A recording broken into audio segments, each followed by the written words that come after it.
Bismillahirrahmanirrahim. Assalamualaikum warahmatullahi wabarakatuh. Alhamdulillah, ketemu lagi dengan Angkop Channel yang konsisten membahas tentang pendidikan dan tutorial. Terima kasih saudaraku telah klik video ini. Semoga channel ini bisa memberi manfaat, menambah wawasan kita semua. Baik saudaraku yang baru saja menemukan channel ini, mohon dukungannya dengan cara subscribe, like, dan share agar kita bangun channel ini bersama-sama. Terima kasih buat saudaraku yang telah subscribe.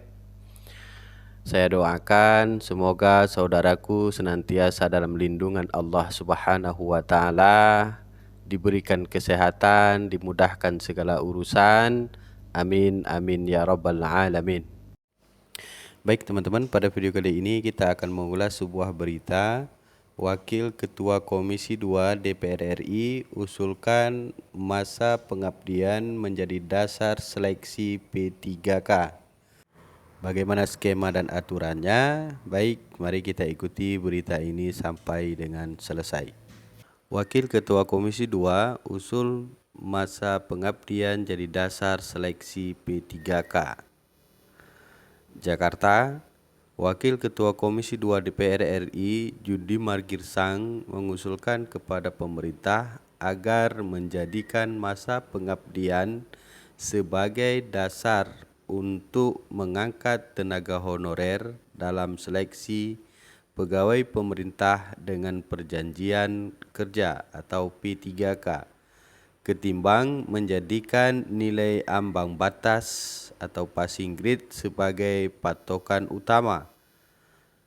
Presiden saja sudah mengkritisi terkait passing grade ini.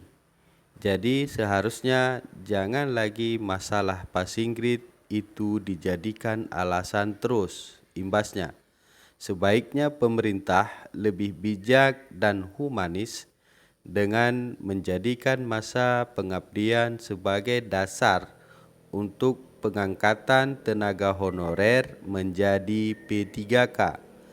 Anak bangsa sebagai tenaga honorer hampir semua menjerit karena aturan passing grade ini, kata Judimar dalam keterangan yang diterima di Jakarta.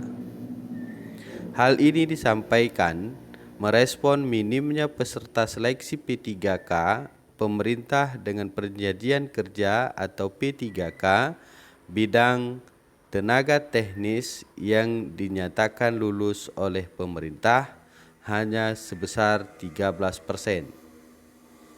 Untuk itu, Judimar meminta Menteri Pendayagunaan Aparatur Negara dan Reformasi Birokrasi atau Menpan RB Abdullah Azwar Anas segera mengeluarkan kebijakan yang dapat mengakomodir honorer tenaga teknis untuk diangkat menjadi P3K, sekalipun dinyatakan tidak lulus pada seleksi tersebut.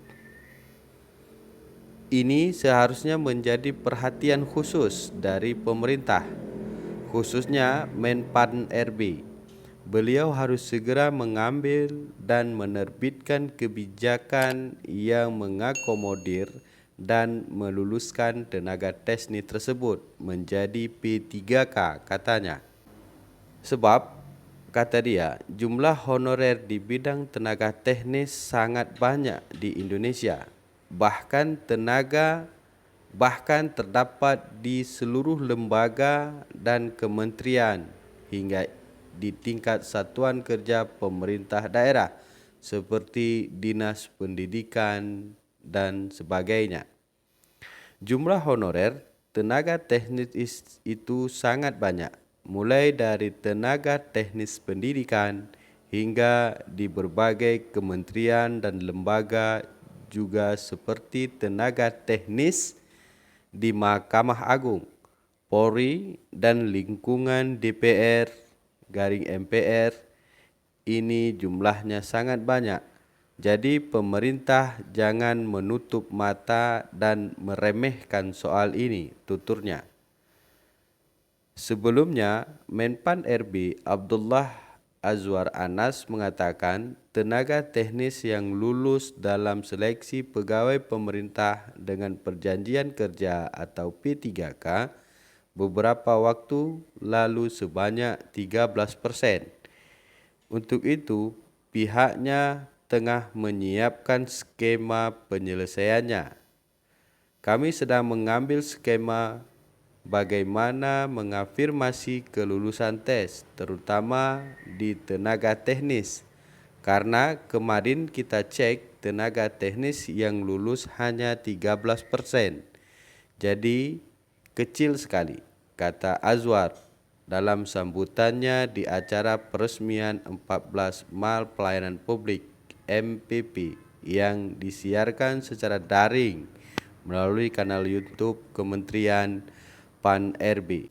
Adapun pada Senin 12 Juni, Presiden Joko Widodo memerintahkan Menteri Pendayagunaan Aparatur Negara dan Reformasi Birokrasi atau Menpan-RB Abdullah Azwar Anas untuk mencari solusi terkait banyaknya calon pegawai pemerintah dengan perjanjian kerja atau P3K yang tidak lulus tes.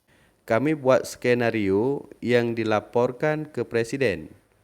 Bapak Presiden perintahkan kepada kami kaji terkait beberapa kemungkinan, apakah itu perangkingan atau seperti yang lain, kata Azwar di lingkungan Istana Negara, Jakarta.